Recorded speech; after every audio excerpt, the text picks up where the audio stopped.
joining this session. Today we're having this session that is the last one from a global series.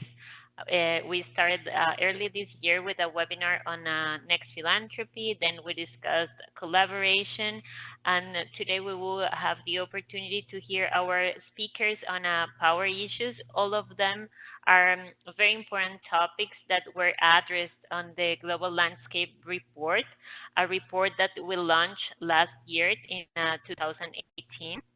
We have a good group of speakers, and I want to thank their participation in this session.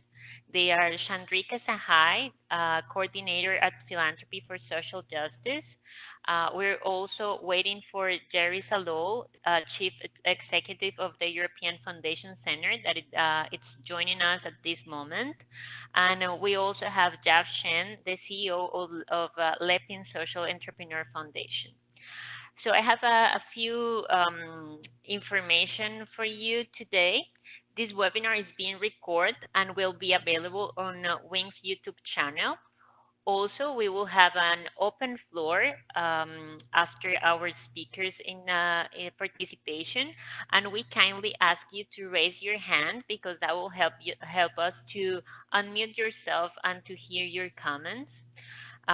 If you have any questions, burning questions during the session, you can use the Q&A box, or if you have any technical issues, you can talk with us via chat box or email.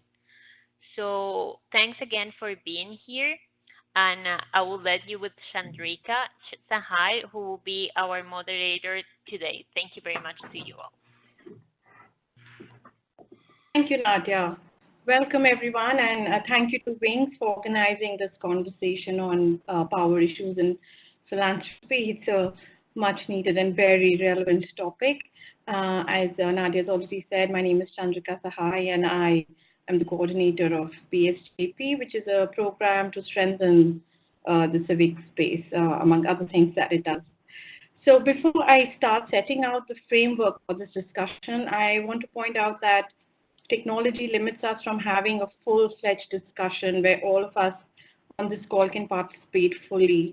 And so we have to resort to a more limiting format where you hear more from a small group of us. However, in the interest of devolving power, since we're talking about power issues here, and being more participatory, I am suggesting that there will not be a Q&A. And instead, I will invite all of you, the attendees. I see that we are now 16 of us. I will invite you to add to the picture that Jaff and Gerry will paint for us in a bit. And I will specifically ask you to share your thoughts on the following questions that Bia has very helpfully put up on the, on the WebEx control panel. I hope you can see them on your screen. They are: how do you, as infrastructure organizations, address power issues in philanthropy? I'm assuming that most of the participants on the call are from philanthropy support, infrastructure organizations, networks, associations, and sort of peer learning groups, etc. What tools are most helpful in addressing these issues, and what are the challenges you face in doing this? And so you can have a think about all this while Gerry and Jaff share their provocations. Now, just to sort of set up the structure for the conversation that we're going to have today, I want to share a little bit. In 2013, a colleague in philanthropy had remarked that the issue of power in philanthropy feels like the elephant in the room. And since then, we all know that a lot has changed. It's no longer the elephant in the room. Power, in fact, has come out of the philanthropy closet, which is to say that it is now talked about, although in practice it has not really been addressed in my opinion, and therefore the need for forums like the kind of conversation we are having today. The issue of power has been written about quite a bit, but I want to refer to two publications, one in 2013 and one, the report that Nadia just mentioned by Wings, called the Global Landscape of Philanthropy report, which also draws attention to power issues in the field. And the 2013 publication I was talking about is an issue of Alliance magazine, which focused on power and philanthropy and was guest edited by Stephen Pittam.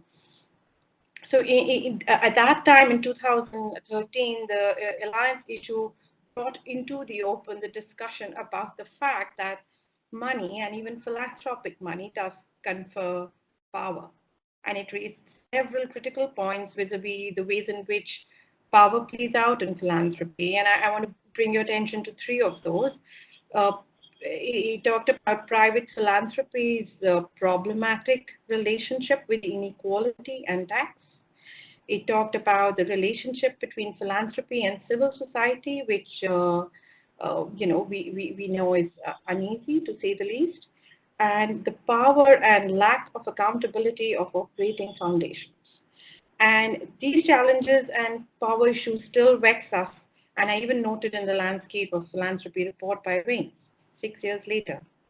And the alliance issue also highlighted several good examples of how foundations are sharing and building power, among them community foundations and participatory grant-making models like several women's funds and social justice funds and environmental justice funds.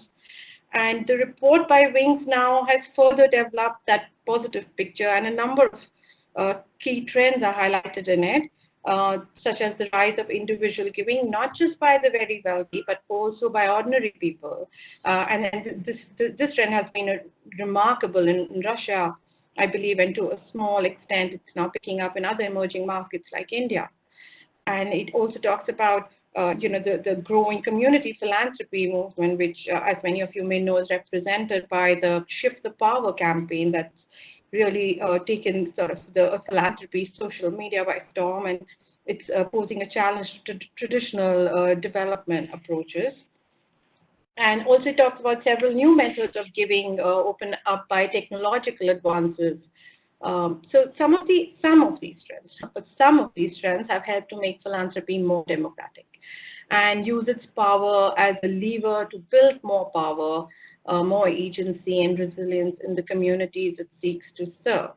However, despite these shifts, mainstream philanthropic practice, for the most part, still has a long way to go. And 6 years between the two publications, and not that I referred to, the Alliance issue and the Wings report, not much has changed. Power is still an issue we need to deal with.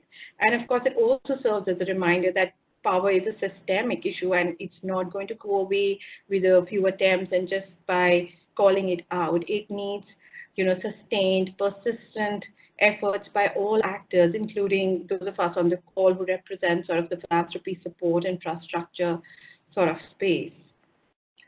So the quest to understand and address power issues in private institutional philanthropy continues.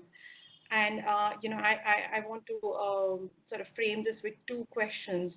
How is philanthropy complicit in existing power structures that dominate society? How do power dynamics within philanthropy and civil society affect the results of the work?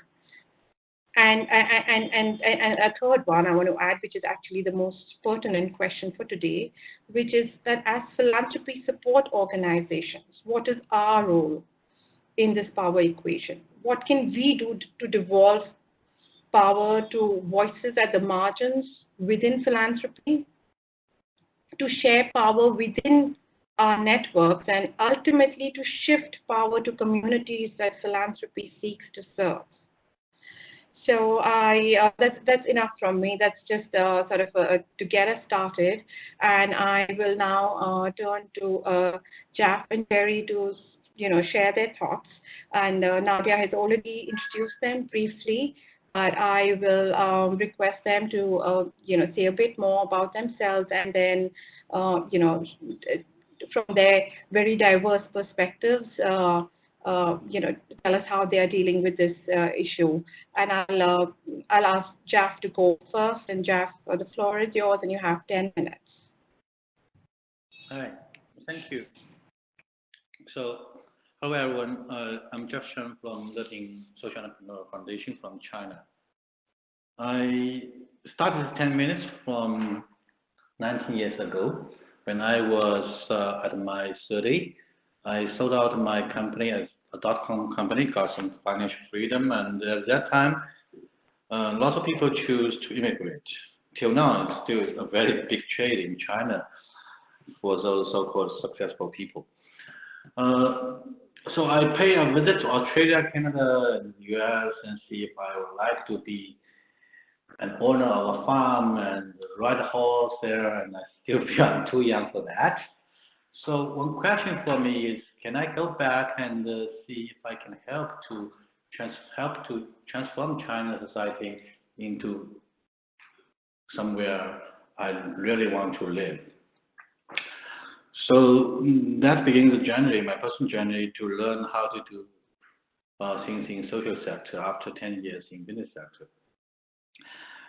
So I guess it cost me 2 years to learn from those international NGOs and foundations and these grassroots ones. So finally, I want to do a startup with some leading scholars and entrepreneurs in China to see if we can change the landscape here. So nowadays, after 17 years, the Leping Foundation is a very hybrid one. So we have 3 business units with different organization tools in our hands. So the first one is how to help to set up those hybrid organizations and help them with a methodology called collective impact to help the development sector. The second is how to help the business sector from a very shareholder economy to stakeholder economy, which means to bigger companies. The last one is we work with Stanford's Social Innovation Review to help them to publish their Chinese edition, and with that we want to set up a samba and we want do more in knowledge production and communication. So let me start why and what's the key findings here. When we think about power dynamics and those issues, we are thinking about what's the driving force for change. If we say we want to be a change maker, so what's the trade for change? I think in China context, one important thing is we get lots of benefit from globalization. For the past 40 years, I think globalization is the main power to help China, indeed. And then the second thing is technology, and the third thing is maybe the mindset of next generation or future mindset. So we focus on 2 things. One thing is learn by doing, so we get our hands dirty and want to learn from the most first-hand experience. The second thing is we want to set up a good learning curve from global learning. So why we pay so much attention on hybrid organizations and collective impact? Because in China, people already know that the government holds a lot of powerful resources. If we believe in those third sector theory, we understand that our background is so different from Western history, from the industrial times.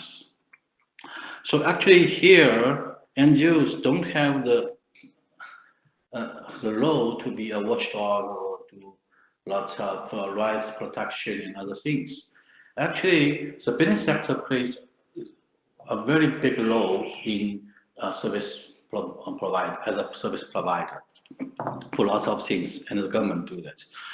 So we understand that those regulators in China, they actually input a lot of regulation theory from Western countries, but our government is still not your government, so we need to pay more attention on why NGOs law was set up like this, or the foundation's laws. So eventually we understand that in China there's very limited law for NGOs to do, and there's lots of space for the business sector. So you have 2 choices. One thing is, as our second business line, you try to convince those business sector people to convert to a new mindset and to be good companies. It's more beyond CSR. Another thing is, even they want to be good companies, the regulations are not so fit in. So they need to set up some NGO arms or other things, or work with NGO sector. They need to be very much branded to serve their community better. So that's why we think about hybrid ones. I mean, hybrid ones in China, they have more space to serve better. And even with this, it's not enough. You still need to work with the government and other sectors.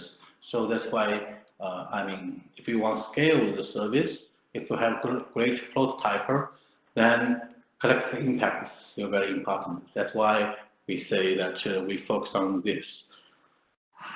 And because we lack of lots of new knowledges, so when we say we want to do the stakeholder economy, we pay more attention on new economics, especially those, I mean, information technology companies.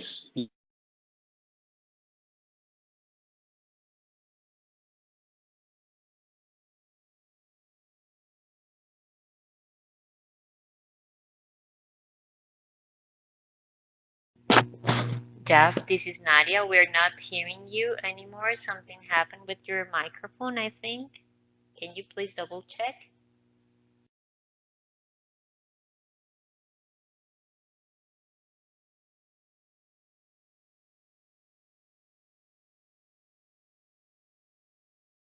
While Jaff checks his microphone, I just wanted to fill in.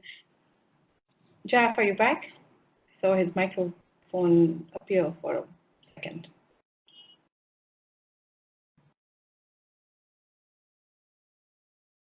Okay, so Jaff was painting a very interesting picture of, you know, what it means to sort of, you know, create a good society and the role of different sectors, the specific role that different sectors are supposed to play in that, the role of civil society, the role of companies, and the role of the state. And, you know, I mean, power is vested in how those roles are played out. And if you sort of, if a cultural context limits the role of civil society, then it limits its power to actually challenge the status quo. If you know, if its role is limited to service delivery, and you know, sort of businesses, extractive businesses practices tend to have sort of unlimited power while contributing very little to the communities in which they operate. So I hope we can get Jaff back. But I appreciated his sort of focus on, you know, defining these roles and oh, Jaff, you're back. Thank you for that. Continue. Yeah, so I'll finish in 3 minutes. I guess I just give you an example how we help the new economics to be involved as a driving force with their technology. So about 3 years ago, we helped a new company called Water. So in 3 years, they actually raised $2 billion US for the patients who are lack of money in their treatment. So about 300 million people involved in as a donate in small money, and about 8 million people are the beneficiaries. So actually, this amount is much bigger than in the same time the total of from Alibaba and Tencent, which is the two biggest company in China as a tech company. So you can see that those new economics, they actually have new ideas. Their business model is quite different. So why they do this and how they make money? Actually, with this service, this free services to those donors and beneficiaries, actually they got a big data about who needs those medical insurance. And with that demand, they got a very big deal from insurance companies. So they get commissions. So with this kind of hybrid organization, they actually give a lot of new solutions to those social challenges for medical checkup and the treatments.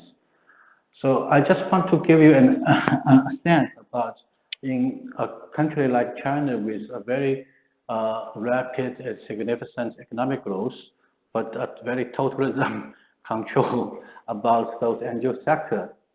We need to find a space and we need to see the shift of power. The shift of power is that China needs globalization. And with globalization, you have new ideas.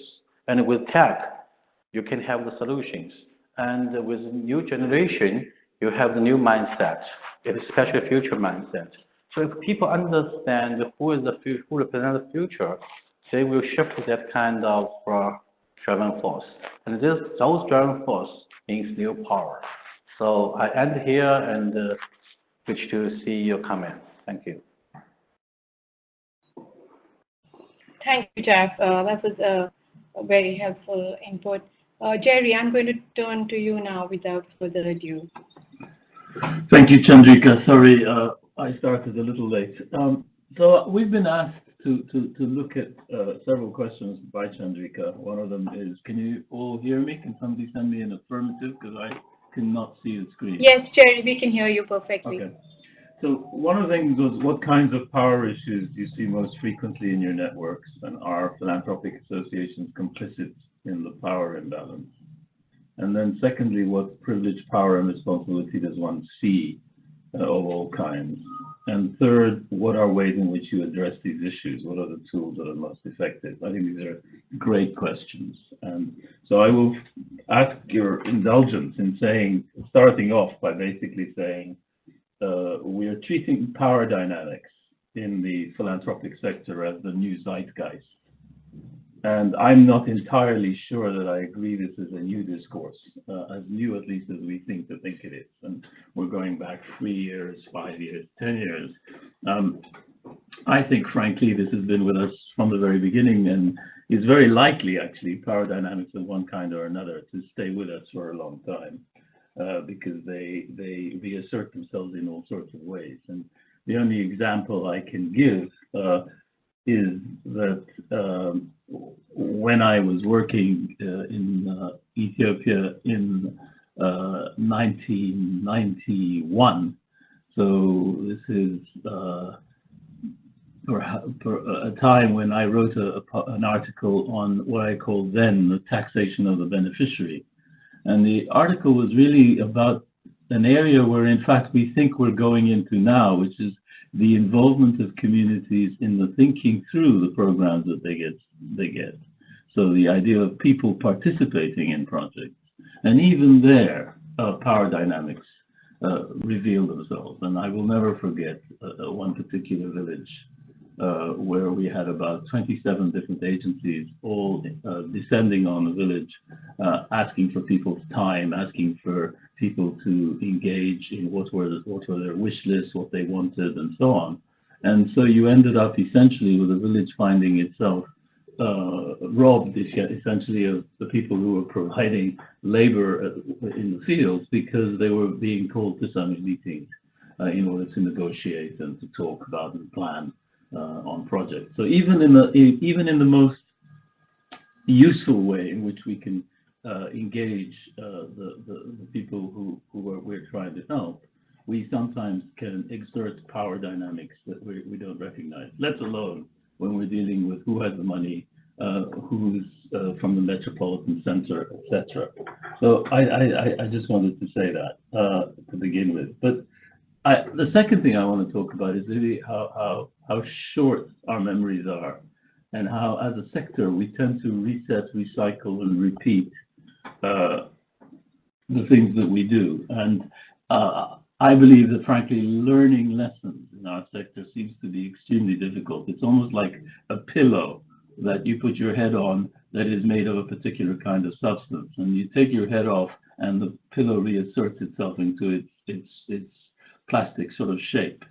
that really we forget very quickly what's most convenient for the people we're trying to help, and we revert to what's most convenient for the organizations, either doing the funding, getting the reporting, giving the money, etc. So there is a tendency to reassert, whether we like it or not, what's in the convenience of the organization that's actually making the grant or doing the development project. And we tend to repeat this cycle. We recalibrate, we fix it, and I think there are many examples of that, and I'd be happy to give some specific examples of where this has happened. I think we have a problem, essentially, of old wine in new bottles, because we invent new jargon, but we don't really have a set of mechanisms that are really all that new. And so we're very fond of inventing new words about what it is that we're doing, but we're not, I don't think, as good at inventing new ways of working. And I think this is fairly problematic. And to some extent, I accept that. If you look at the games that people are playing I'm very fond of quoting Bob Dylan all the time, and one of the quotes I wanted to share with you is something that says, "We have never arrived. We're in a constant state of becoming. We never really perfect things." And foundations tend, in fact, donors tend very quickly to start polishing projects that they are doing, and in so doing, sometimes are becoming more, shall I say, complicit in ensuring that power dynamics are at play. And one of the things I wanted to do, I don't think I have the time to do it, but perhaps the quote can go up. It's the case for participant observation, what's really going on the slide. If you could move to that. Can you do that? Oh.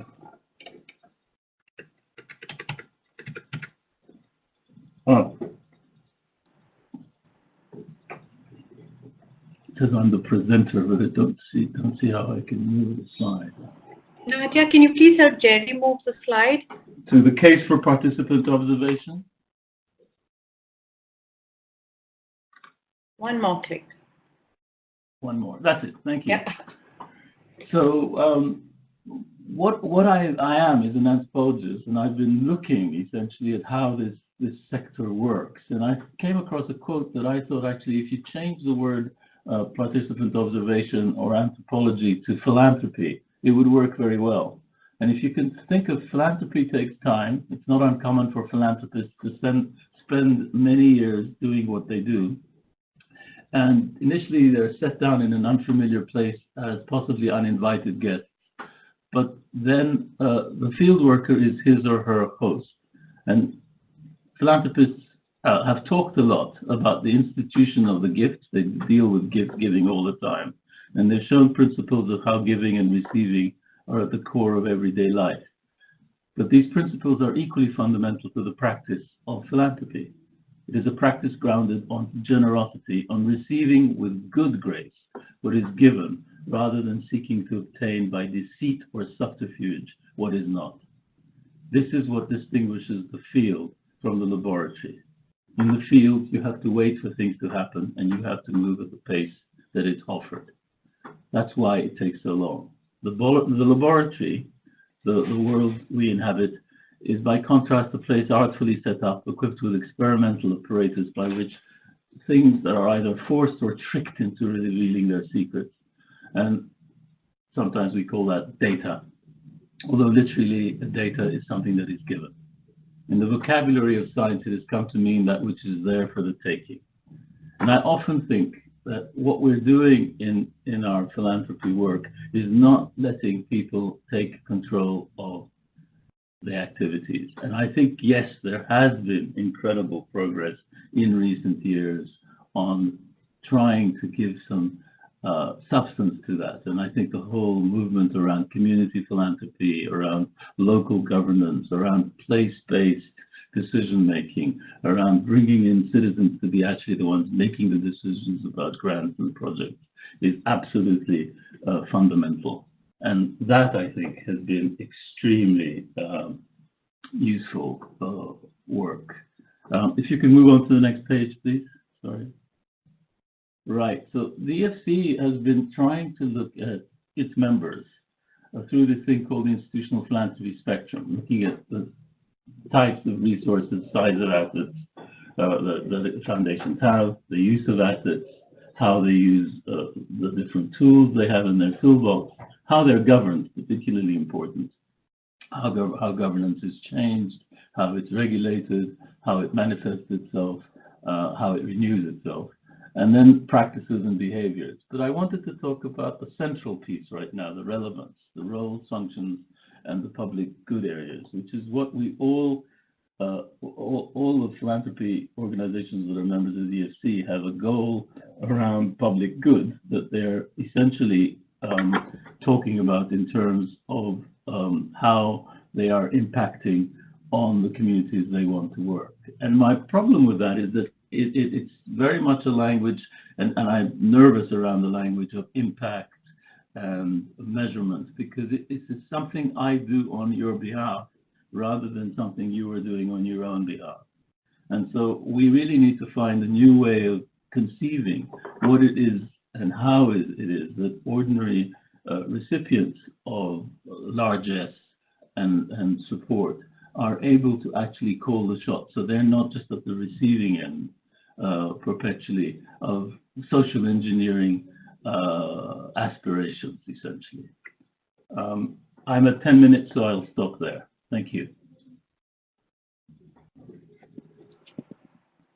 Thank you, Gerry. That was excellent. In fact, I can't help commenting that I have never once had a conversation with Gerry where he doesn't quote Bob Dylan. So I'm glad you did. You know, if I may just share my takeaways from those excellent presentations, I think both Gerry and Jaff pointed to something that I also recently read in an excellent article by James. I think you're on the call, James McGowan. You wrote an article for Wings capturing the discussions in Jamaica, and you talked about the need for a paradigm shift. We need to.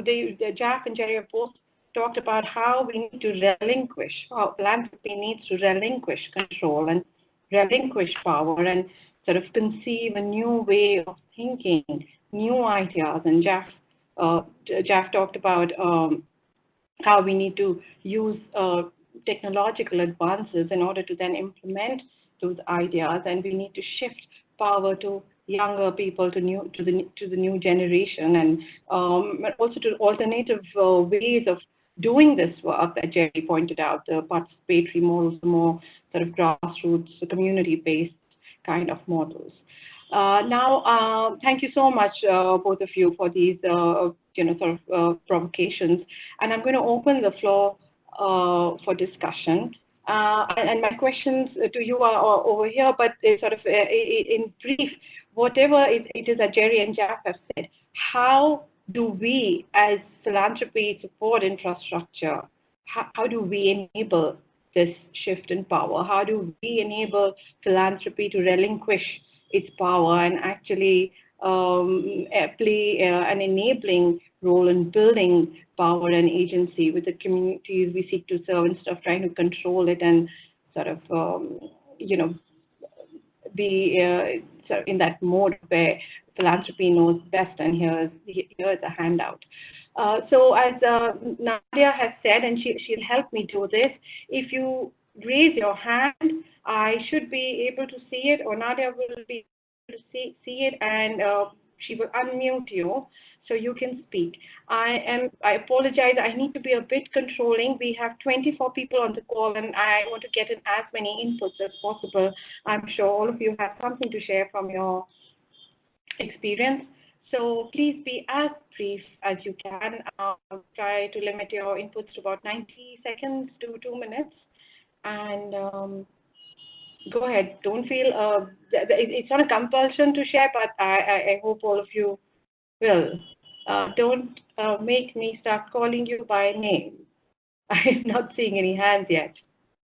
Actually, James left a comment on the chat box. So, James, we're going to unmute it just to be sure that you have the opportunity to say it out loud and to share your thoughts with the group.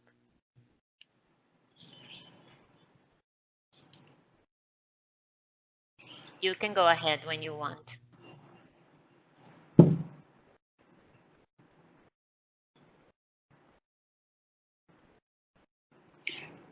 So if James is having microphone troubles, I just want to read out to everybody what he said. He said, need to avoid that power just doesn't dissipate, but rather ensure that it is appropriately harnessed. Yes, I agree with that. We need to be cognizant that power does exist. It's not something that necessarily that we build for another person, but sometimes it just needs to be harnessed. It needs to be our own power needs to be controlled, and another person's power needs to be harvested. Anybody else? If you don't want to share anything from your experience about your your experience and how you address power issues in your networks and what tools you use and what challenges you face, maybe you have questions for Gerry or Jaff, and those would be welcome as well, or comments on their presentations.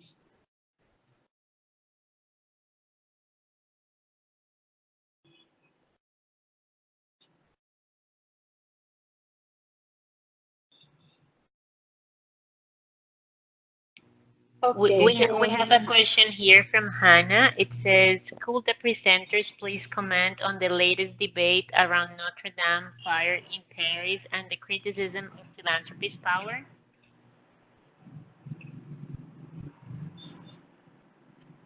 Thank you, Hannah. Gerry, Jaff, do you either of you want to take up that question? Can you hear me? Yes. Okay. My screen is all over the place because it's showing me that I'm muted, so I never know. I'm going to just say on that issue that I'm actually quite intrigued by the criticism because I belong, I think, to a school of philanthropy that's actually saying if it's your resources, if people have mobilized for a heritage thing, and in this case, it's really something that is symbolic, it's heartfelt, people are responding with their hearts, to try and impose on them a hierarchy of other needs.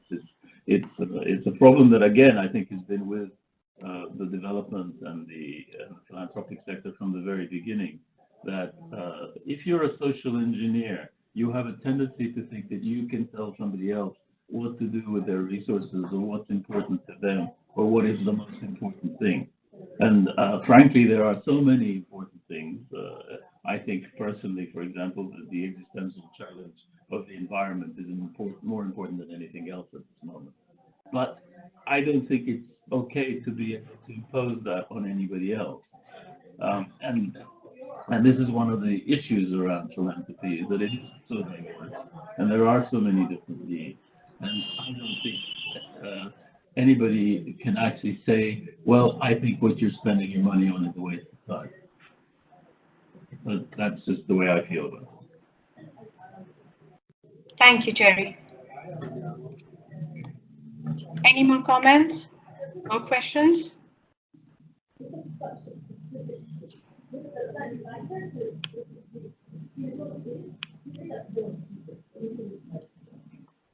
If I can say something about that.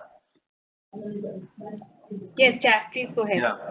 So I think one thing we should say about the transfer of money is what's the difference from us and the venture capitalists. We need to be smart, visionary, and patient. Yes, that's right. But from my view, I think we are doing something from -1 to 0. And so venture capitalists are doing 0 to 1. So that's very, very important because we can take more risk. We are quite different from them from the capital market. So if we take this back to the Paris issue, I think the thing is when people use money there, they need to face those debates. Yeah, because we are doing something from minus to zero. Actually, lots of people they were catching it, but that's something we actually welcome. We need debate to figure out what's the real direction we are facing.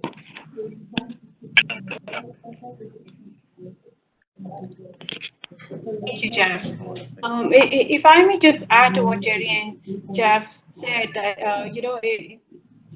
in my country, which is India, as well, we've been debating about the role of philanthropy, and while the intention is to sort of devolve power to communities, and have philanthropy relinquish its control over the way it does things, and the demands, as Gerry was helpfully pointing out earlier, the demands it places on those it seeks to serve, and on civil society organizations. I agree with Gerry that it's a personal choice. What people give to is a personal choice. And I think our role as infrastructure organizations is to allow all of these different kinds of philanthropies to exist. There was an article many years ago in Alliance magazine by Theo Seva of the African Women's Fund that said, let 1,000 flowers blossom. And it said there's space for all kinds of philanthropy, and as long as it doesn't do any harm. So in my country, without philanthropic institutions, we wouldn't have had some very big educational institutions. And without some other sort of smaller kind of philanthropies, we wouldn't have had access in those educational institutions for marginalized communities. And yet, without some other kind of voices, we wouldn't have had sort of women's participation in education to sort of even just get them out of their house. So there is what we're trying to sort of paint a picture here in a small group to say that it's not either or. There are certain roles for different kinds of actors, and how can we create a conducive ecosystem where they can all thrive and they can balance out each other's power and complement each other's role. For example, I am quite sort of straightforward in acknowledging the limits of the change or the challenge that corporate philanthropy can pose to the social status quo, because it is built on a certain status quo, but it can it can play a certain role that may be more limiting, and we'll accept that role as long as it doesn't do any harm and we can hold it to account. So I'll stop there. I can see there are some people who are trying to get in. Nadia, can you help me out? Do you see hands? I see a message from Adriana. We have Hannah that she's raising her hand, and now Bia will unmute her. Hannah? Can you hear me? Hello? Yes, we can hear you. Okay, perfect. I wanted to ask a question about Rob Wright's book, Just Giving, Why Philanthropy is Killing Democracy and How It Can Do Better. I think that this is the most visible and the most debated criticism of philanthropy, where it says that philanthropy, by its very nature, can be a threat to today's democracy. So, a question to the panelists: what do you think about this, and what role can philanthropy actually play?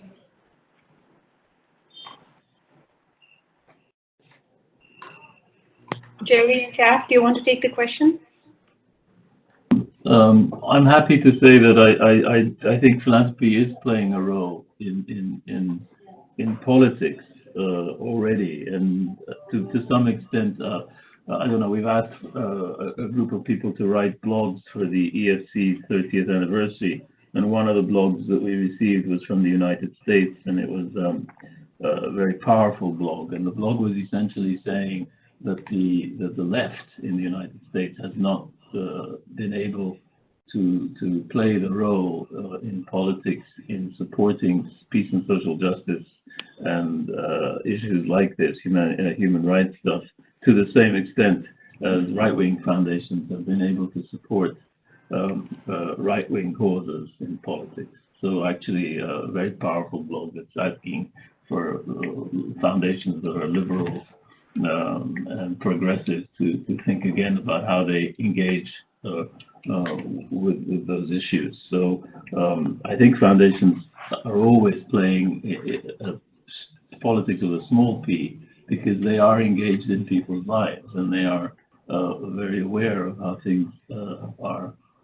So my sense is that members are forever involved in this kind of thing. And I think that in Europe, certainly in recent years, the sense is that foundations are needing to become more comfortable with the fact that they are playing in this arena already, and they only do themselves an injustice by denying it to themselves, because it means that they're not effective, they're not planning, they're not being as strategic as they should be, because they are an important ingredient, and they need to think about it in this way.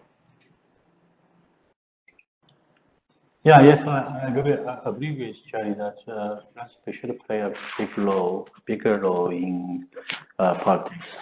I mean, traditionally, I think that for those democratic countries, especially for countries like Japan, Singapore, and Sweden, these countries, the government play a great role in social benefits. So usually the philanthropy sectors play a relatively small role there. But the thing is, for those countries in a globalization time, the democracy model face a dilemma that people do their election want more benefits, more social security, and pay less tax.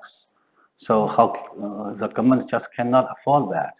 And for countries, emerging countries, we need better governance. Yeah, we need less corruption. We need less inequality, and how to design new solutions. And those things need philanthropy to play a new role there. Because if we can test with philanthropy money, the price is less than the mistakes made by the government. Thank you.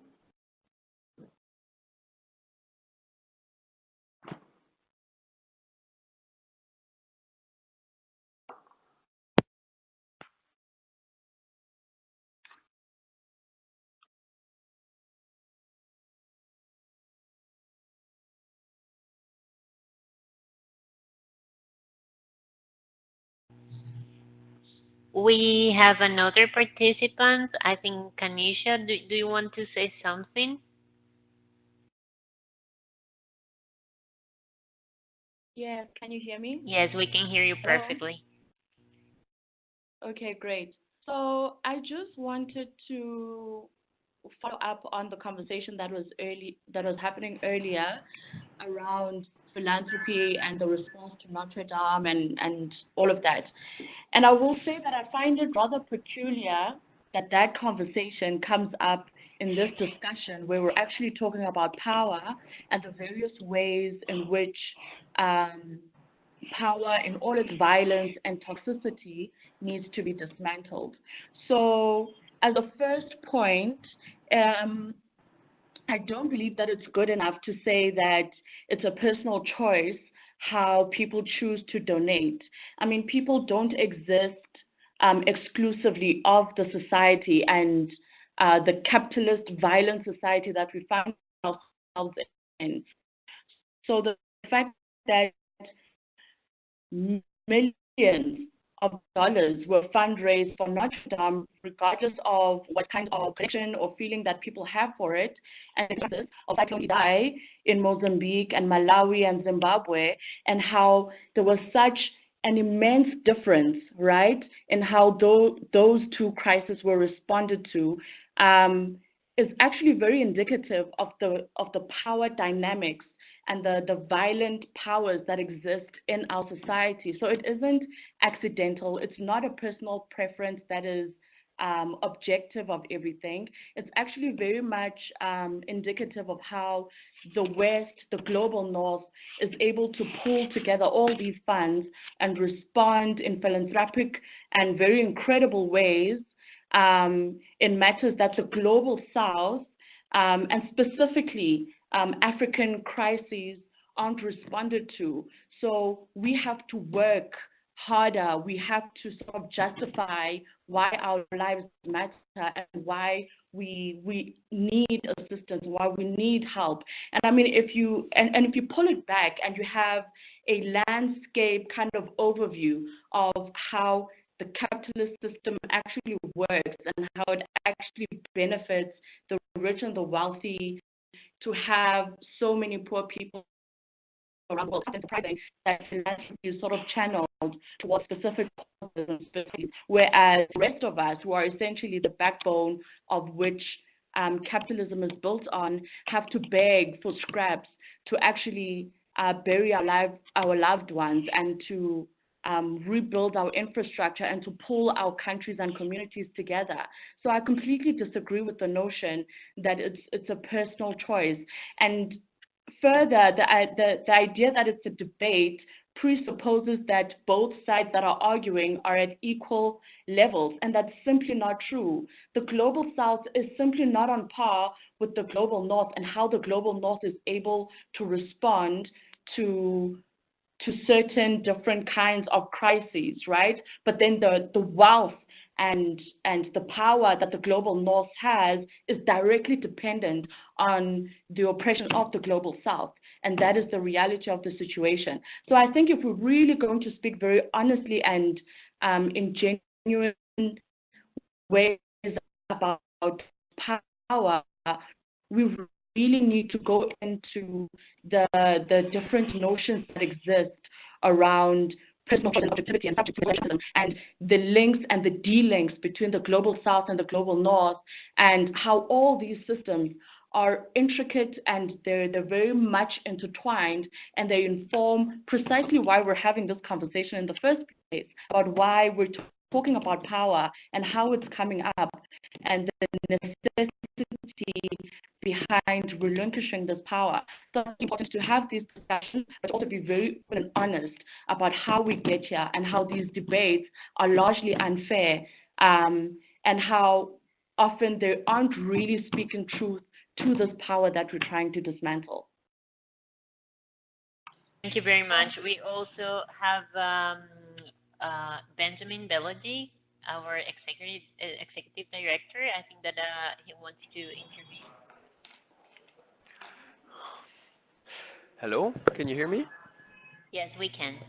All right. Sorry. Well, actually, I'm not sure because I wanted to say a word before this intervention by Anisha. So I don't know. I wouldn't like to cut the debate at this point. Maybe Gerry or Jaff would like to respond to that. As a French person, of course, the Notre Dame story speaks to me, and I also have my thoughts on this question. I think just one element that was not really introduced in this debate right now is that there is the tax question. I think that was one of the main critiques for this movement of philanthropy around Notre Dame, is that 70% of those donations are tax exempt, and there are of course also a great opportunity for some of those wealthy families to have a positive marketing around this kind of solidarity with the visibility that Notre Dame has in the global market. So I think that these are some elements that need to be included in the debate. But I agree with the different comments we heard, and that reflects some of the tensions and some of the important questions that we need to address as a sector. So I'll keep if we still have 2 minutes in the end, I will bring my other question, which was on another topic, but I feel like maybe our speakers would like to respond to this specific question. Anisha, what's the earlier speaker, Anisha, I'm sorry I did not catch your name, and my control panel is not showing who's talking. But those are both sort of, as Benjamin said, sort of bringing out the tensions and a very powerful reminder of the kind of sound analysis of power dynamics, larger power, underlying power dynamics at play in our world and various contexts that we need to be cognizant of. We are actually running out of time, and we only have 3 minutes. So Nadia, if you could help me just take up one more question, if possible, and then I want to leave a minute each for Gerry and Jaff to respond before we close. Do we have another speaker, Nadia? No, we don't. We don't have. Hannah already shared her comments. Okay, that's great. Gerry and Jaff, I want to give you both a moment to respond to what you heard. Gerry, you go first. Okay. I'm happy to go first. I'm cognizant of the fact that people will have different views on this. So I'm going to just reassert what I said. I didn't say anything about personal choice. I'm just saying who is going to be the one who constructs the hierarchy of needs. And in a context where I run an organization with some 200 members, I cannot get in the business of saying to one foundation, you're spending your money in the right way, and this one is not spending money in the right way. It's just not realistic for me to do that. More importantly, I believe that capitalism, frankly, is part of the system we're living in, and it's one that we could disagree with, but I think, frankly, philanthropy, a lot of philanthropy, is essentially indebted to the financial system that we have. Otherwise, there'd be no resources to go around. And as you all probably know, I'd like to leave on a lighter tone. One of the problems with tainted money is there just ain't enough of it. We really do need more resources, and we certainly need them in the right place. And frankly, we need them to be managed less by the social engineers among us, those of us that are sure we know what other people need, less of them and more of the people that are willing to actually surrender the resources to people on the ground who may have a better and a different idea than us on how to use those resources. Having said that, it means that sometimes you run the risk that people, if they have resources on the ground, will spend them in ways you don't like, and you have to accept that. Thank you. Jaff?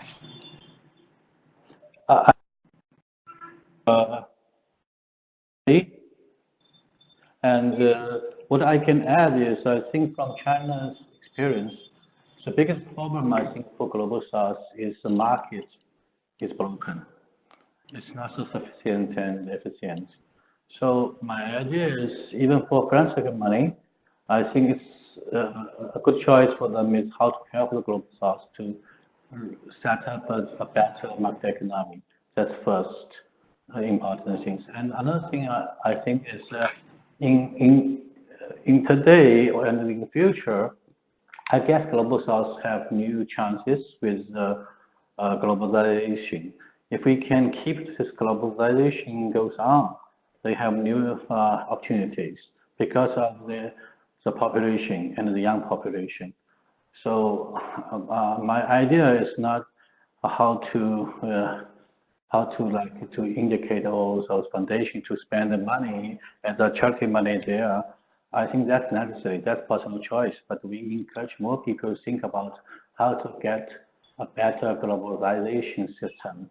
Not only make American great again, but also how to make the global society, global community more united to those in equality issues. Thank you. Thank you, Jaff, and all of you who shared your inputs. I think, sort of in terms of my burning question that I set out for this discussion about what is our role in all of this, in sort of devolving power and in shifting power and addressing power dynamics and philanthropy. I think I'm left with more questions than answers, and I think since Benjamin, you're here, Benjamin, Nadia, and we are the team, I think there's a need for more more discussions about this for philanthropy infrastructure to actually figure out its role on the social change continuum. We've, talked a lot about philanthropy and sort of generally the world and the need to, the need for sound analysis to address underlying tensions, but also the need to relinquish control, the need, to give way to new ideas and the new generation and use technology and make markets work for the common good. But I think there's a lot more to be said about what is our role as infrastructure organizations in all of this. And I hope Wings will organize more discussions or sort of, other use other tools to provoke us to think about this. So with that, I will say thank you, and I will just hand it back to Wings to give us instructions about what happens next. Thank you very much, Chandrika. I'm not sure if Benjamin, do you want to say something before closing the session? Well, thank you. No, I'd like to thank also Chandrika, Gerry, and Jaff for their insights, which were really interesting. I completely agree. We need to continue that conversation within the WIGS network with all of you, because there are so many components in this reflection, and I wish we had more time to talk about also the impact of technology on power dynamics. And one of the things I wanted to ask, but we won't have time to debate, that will be for the next one, but was really like how technology and online platforms can help distribute power in a new way in terms of localizing aid at the communities level, allowing donors from all over the world to help directly local communities, blockchain and all of that, and at the same time the risk of a concentration of power in philanthropy and beyond through technology. So I mean, there are plenty of issues. So I just invite all of us to continue thinking about them and engaging within the WINGS network to find out some answers that we can share with our colleagues and hopefully advance the field in better directions in regard to power issues. Thank you very much, Benjamin. Thank you very much to Chandrika, Gerry, and Jaff for your time today, and also for all the participants for sharing your reflections and for your generosity to offer us your time. We hope to continue this conversation and to build reflections and more ideas on how to tackle power issues on the field. So thank you very much to you all. We will share the recording of this session with you, and we hope to continue the conversation and to see you around. Thank you very much.